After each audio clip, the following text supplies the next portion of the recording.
They say Mother's Day is about gratitude, flowers, and forgiveness. But no one tells you what to do when the woman demanding gratitude helped herself to your bank account.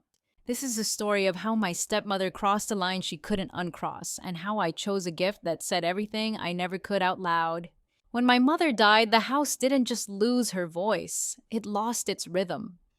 Mornings became quieter, dinners shorter, and laughter felt like something borrowed instead of owned. I was 13, old enough to understand death, but too young to understand how deeply absence could reshape everything. My father, Richard, tried to hold us together the only way he knew how: structure, routine, and the insistence that things would eventually feel normal again. My younger sister Lily clung to him like a shadow while I learned how to disappear into myself, observing more than speaking, listening for things that were never said out loud. 2 years later, Elaine entered our lives. She arrived carefully, as if she knew the house was fragile and didn't want to knock anything over. She wore soft colors, brought homemade meals, and spoke about my mother with a kind of rehearsed respect that sounded right but felt distant.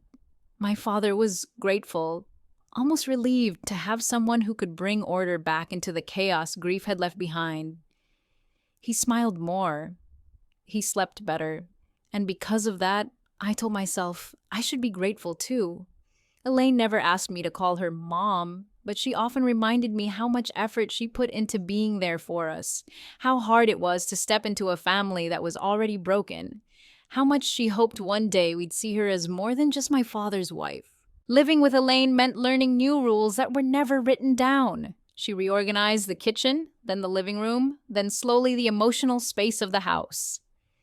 She believed in appearances, clean floors, polite conversations, problems handled quietly and behind closed doors. If Lily cried, Elaine comforted her. If I went quiet, Elaine assumed I was being difficult. My father didn't notice the difference. To him, peace was peace, and Elaine seemed to provide it. I learned quickly that balance in our family didn't come from honesty. It came from not upsetting the structure Elaine was building around us. There were moments when I almost trusted her. She attended school events, remembered birthdays, and asked about my plans for the future with an interest that felt genuine on the surface. But underneath, there was always a subtle accounting: what she gave, what she expected, what she believed she deserved in return.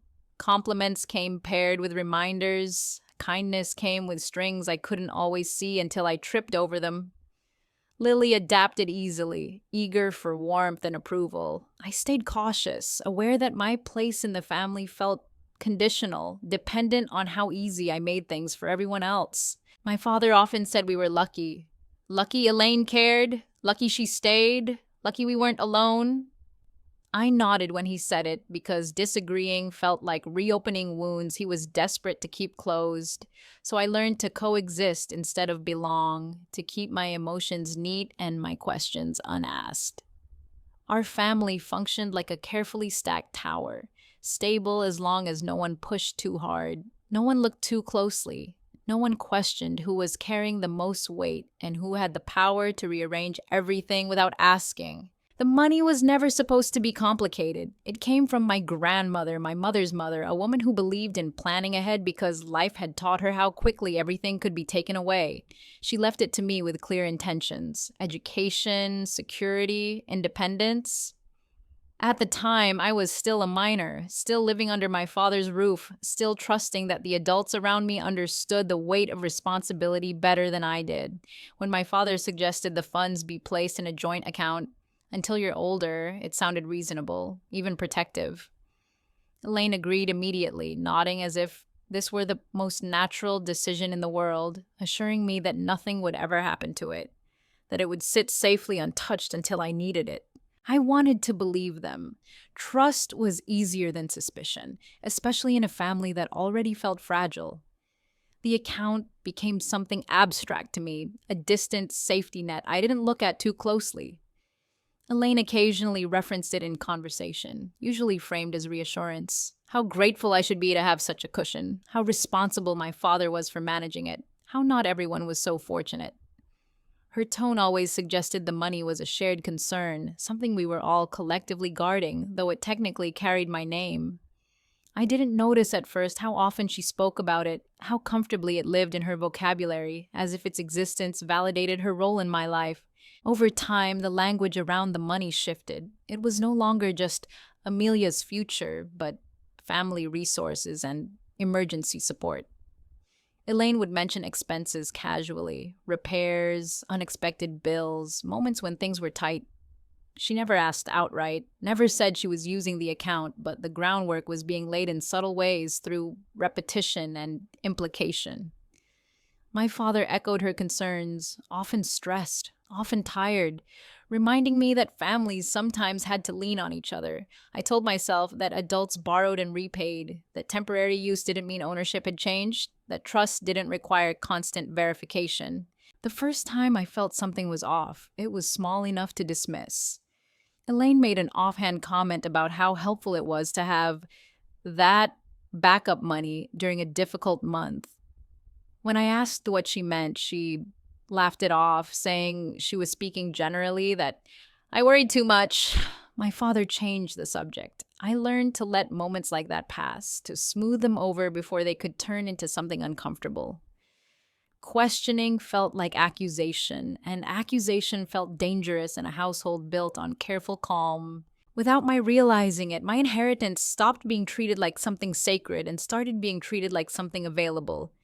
It became a silent participant in decisions I wasn't part of, a solution offered before other options were even considered. Trust, once freely given, slowly transformed into an unspoken permission slip, one I never consciously signed but was expected to honor.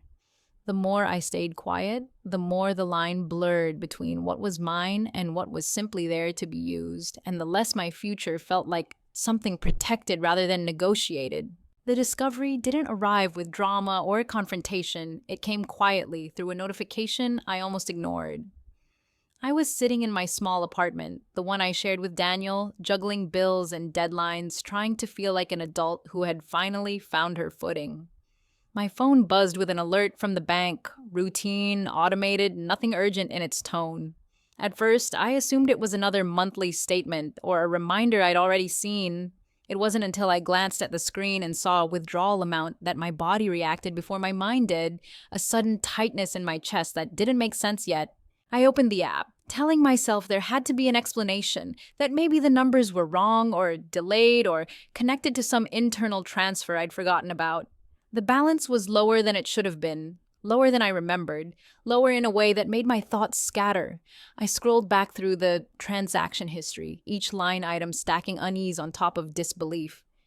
There were withdrawals I didn't recognize, dates that meant nothing to me, amounts that felt too deliberate to be mistakes. It wasn't one impulsive action, it was a pattern, spaced out just enough to avoid notice, consistent enough to suggest intention. I called the bank, my voice steady in a way that surprised me, as if calm could protect me from what I was about to hear.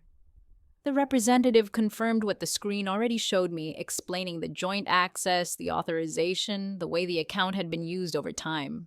She spoke kindly, professionally, unaware that every word was rearranging my understanding of my own family.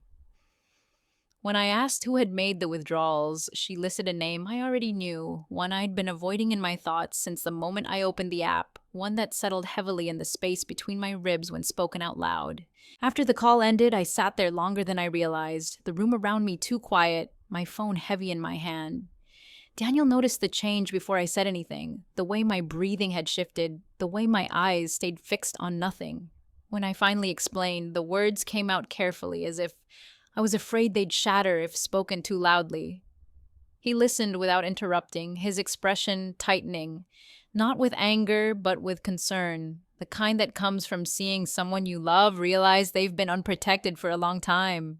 I thought back over the years, replaying conversations with new clarity, moments that had once seemed insignificant, now sharpening into warning signs I'd ignored. Elaine's casual references, my father's vague reassurances, the way questions had always been redirected or softened until they disappeared. The discovery didn't just expose missing money, it exposed how easily my trust had been managed, how my silence had been interpreted as consent. I wondered how long it had been happening, how many decisions had been made with my future as collateral, How many times I'd thanked someone for safeguarding something they were quietly dismantling. Calling my father felt harder than calling the bank. His voice, familiar and tired, carried the comfort of history and the weight of disappointment I hadn't yet voiced. When I asked about the account, there was a pause that stretched too long to be accidental, followed by explanations that circled the truth without touching it directly. He spoke about stress, about intentions, about things being temporary, his words layered with the hope that I would accept them the way I always had. Elaine's voice in the background, faint but present, reminded me that this conversation was never just between the two of us, that whatever happened next would ripple outward into a family dynamic already built on careful avoidance. By the time the call ended, nothing was resolved, but everything had changed. The numbers on the screen were no longer abstract. They were evidence, quiet and undeniable. I understood then that the discovery wasn't a single moment, but a crossing point, the place where ignorance ended and choice began, where pretending not to see became impossible, and where the weight of deciding what to do with the truth settled fully onto my shoulders as I stared again at the transaction history, scrolling through dates that marked not just withdrawals, but years of misplaced trust and unanswered questions still unfolding. In the days after the discovery, silence settled over everything like a heavy fog, dulling edges and muting emotions without actually resolving anything beneath the surface. My father didn't call again, and I didn't push for clarity, both of us circling the truth from opposite sides, hoping it might soften if left untouched. Elaine sent a brief message, polite, almost warm, asking how I was doing as if nothing fundamental had shifted. The normalcy of it all felt surreal, like being expected to return to a play after realizing the script had been rewritten without my consent. Part of me wanted to accept the quiet, to let the discomfort fade into something manageable, because that had always been my role in the family, the one who absorbed tension so others didn't have to. But silence has a cost, and I was starting to understand how much I'd already paid. Every time I replayed the conversation with the bank, every time I remembered the ease with which Elaine's name had been listed as an authorized user, something tightened inside me. I wasn't just angry about the money, I was angry about how easily my voice had been excluded from decisions that shaped my future. Growing up, I'd learned that peace was earned by being agreeable, by not asking for too much, by trusting that the people in charge would act in my best interest. That lesson had kept the household calm, but it had also taught me to equate self-respect with disruption, to believe that standing up for myself meant risking the fragile balance everyone else depended on. Daniel encouraged me to speak gently, without pressure, reminding me that asserting boundaries didn't make me ungrateful or cruel. Still, the thought of confrontation filled me with a familiar dread. I imagined my father's disappointment, the way his shoulders would slump as if I were adding another burden to his already heavy life. I imagined Elaine's measured responses, her ability to frame my concerns as misunderstandings or emotional reactions, her talent for making me feel unreasonable without ever raising her voice. Silence, in comparison, seemed simpler. It offered the illusion of control, the promise that if I stayed quiet long enough, the situation might resolve itself without forcing me into a role I'd never been allowed to practice. Yet every quiet moment felt heavier than the last. I noticed how my body reacted when Elaine's name appeared on my phone, how my chest tightened when my father spoke about family sacrifices and letting things go. These phrases, once comforting, now felt like tools designed to keep me compliant. I realized that by staying silent, I wasn't preserving harmony. I was reinforcing a version of myself that existed only to accommodate others. Self-respect, on the other hand, demanded something unfamiliar and uncomfortable, the willingness to be seen as difficult, ungrateful, or uncooperative in order to be honest. The conflict wasn't just external. It lived inside me, in the space between who I'd been taught to be and who I was becoming. I weighed the consequences of speaking up against the consequences of remaining quiet, and for the first time, the latter seemed more damaging. Silence had protected everyone else while slowly eroding my sense of agency, turning my future into something negotiable, something other people could access without permission. Choosing self-respect meant accepting that relationships might shift, that approval might be withdrawn, that the version of peace I'd known would likely disappear. But it also meant reclaiming ownership over my own story, my resources, my right to be involved in decisions that affected my life, even if asserting that right meant stepping into uncertainty with no guarantee of understanding or forgiveness waiting on the other side. Mother's Day approached quietly, the way it always did, wrapped in advertisements and reminders that felt both unavoidable and impersonal. Every store window, every email subject line seemed to assume a universal warmth I didn't feel. Especially now, I noticed the date on my calendar and felt a familiar tension rise, complicated this year by everything that remained unresolved.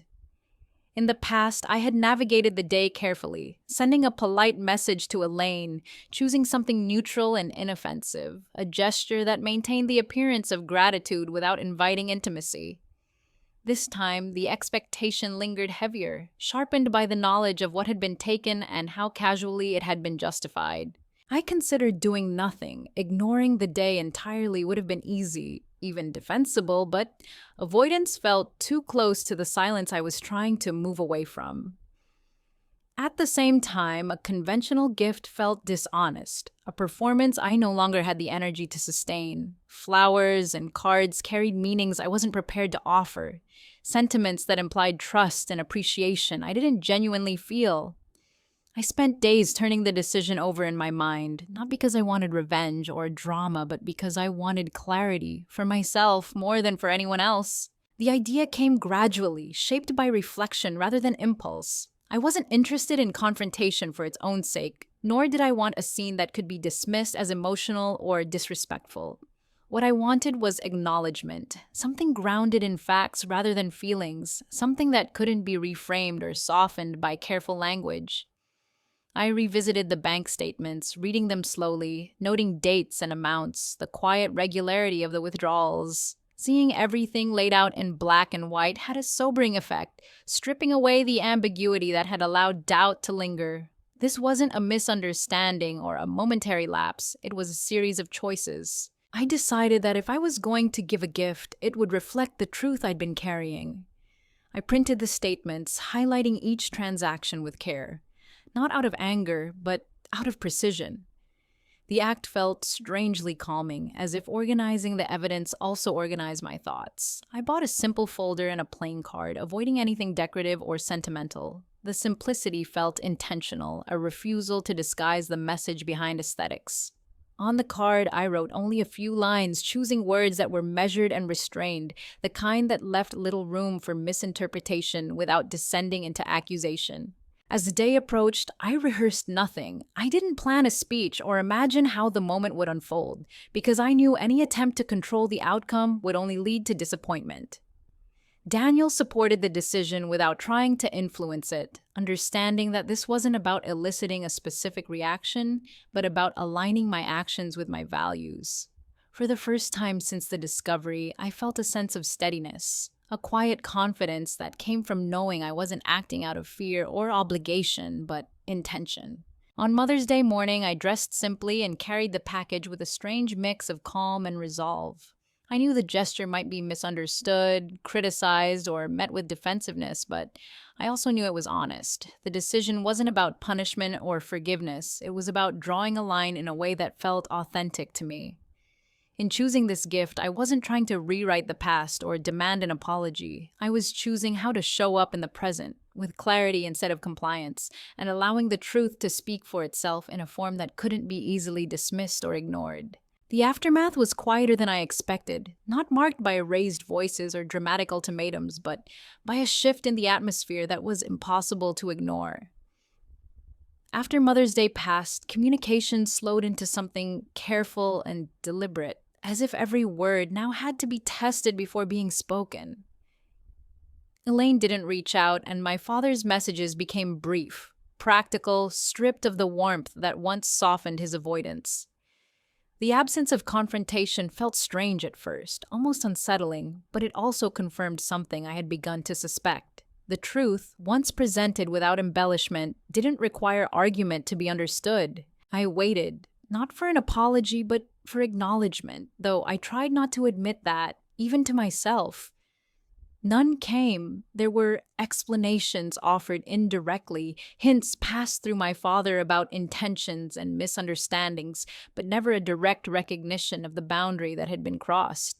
Surprisingly, the lack of remorse hurt less than I'd imagined. Instead of reopening the wound, it clarified the dynamic I had spent years navigating, one where responsibility was always diluted, shared just enough to ensure no one fully owned the consequences.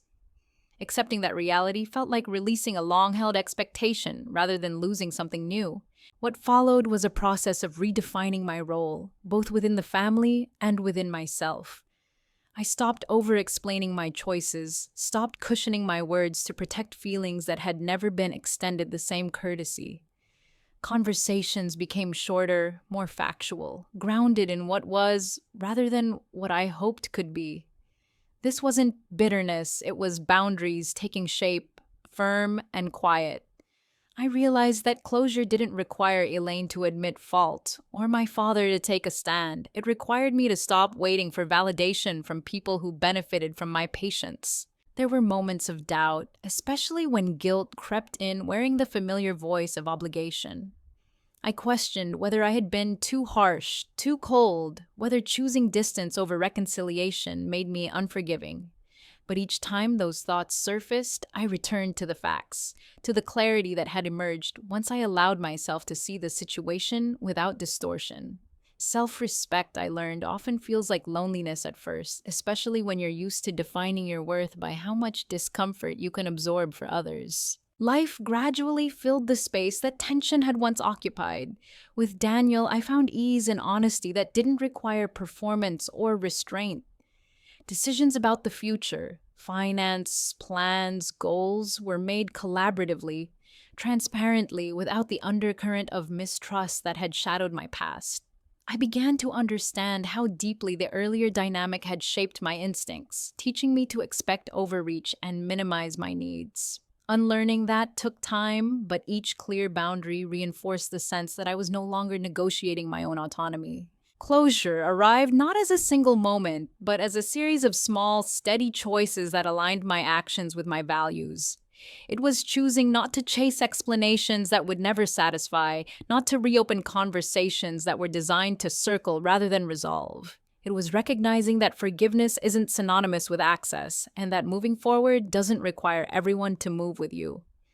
In letting go of the need for an apology, I reclaimed the authority to define what closure meant on my own terms, grounded not in reconciliation or regret, but in the quiet certainty that I had protected myself, honored the truth, and stepped out of a cycle that no longer deserved my participation.